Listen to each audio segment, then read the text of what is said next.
Yeah, it's kind of speaking on that. I remember I had my first jiu-jitsu tournament at the Gracie Open, training under Juan, and I asked him before the tournament, like, "Hey, like, do I get like aggressive or is that disrespectful?" Because typically I run on anger too, dang it, Dad, Mama. Just kidding, but like I asked Juan, I was like, "Hey, like I want to be respectful at the same time," but he's like, "Oh yeah, be respectful," but inside, like fuck shit up, so like inside I'm like saying different things from the outside, but yeah, it was interesting. I mean, I it sounds cliche and you hear it all the time, but like Juan was saying, it's up here, right? I mean, it's you got to control yourself up here in order to be into a fight, I guess. Nick, Jay was one guy that I was training for a couple months under Cesar Gracie, under the same three line that we have in our community. He developed a very good sense of defense, which it was impossible to tap him out. I couldn't even tap him out after a couple months. We check, and I was like, hold on,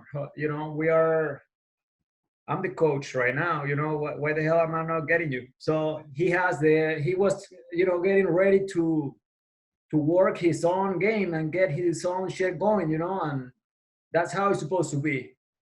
It is an individual sport. It is, but everybody has like the build up to get like each set up like a cornermans and that kind of small details. Go ahead.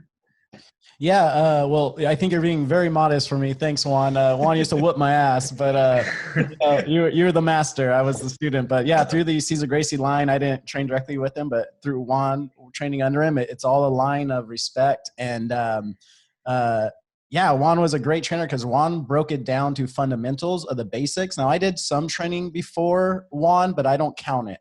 I did some training where we grew up in the Central Valley. A lot of great gyms there now, but at the time, there was some good training, but not a lot of organized good gyms. Now there's fantastic gyms down there, but yeah, Juan broke it down from the fundamentals, from the like 101 of any like college course, like Jiu-Jitsu 101, like side control, especially how to get your elbow on the knee, these little details that matter. To this day, I still use those little details, and Juan like stressed those over. I'm assuming that came down from Cesar Gracie training. That's absolutely right. That's Gilbert was so slick. He was so slick back then, and he was always very.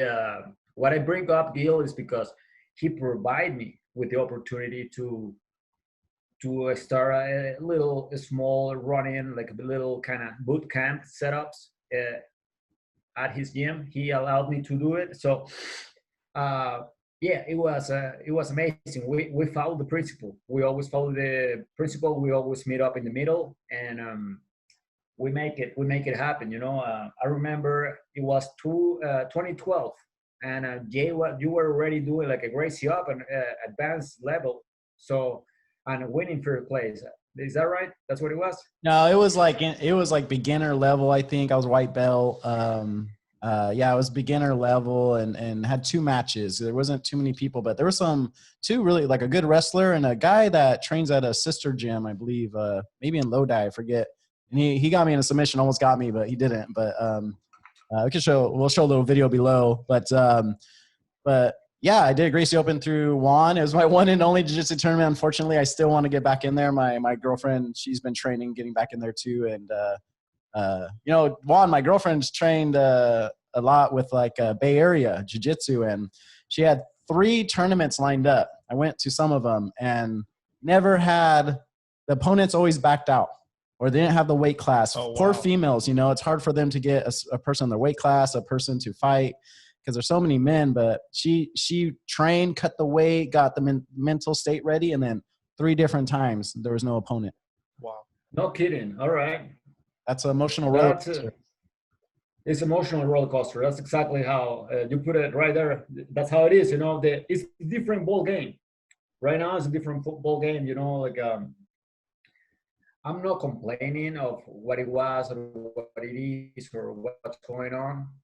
We just have what it is. It's like I base myself since my early days in the martial arts community to set up short-term goals, regardless, short-term goals.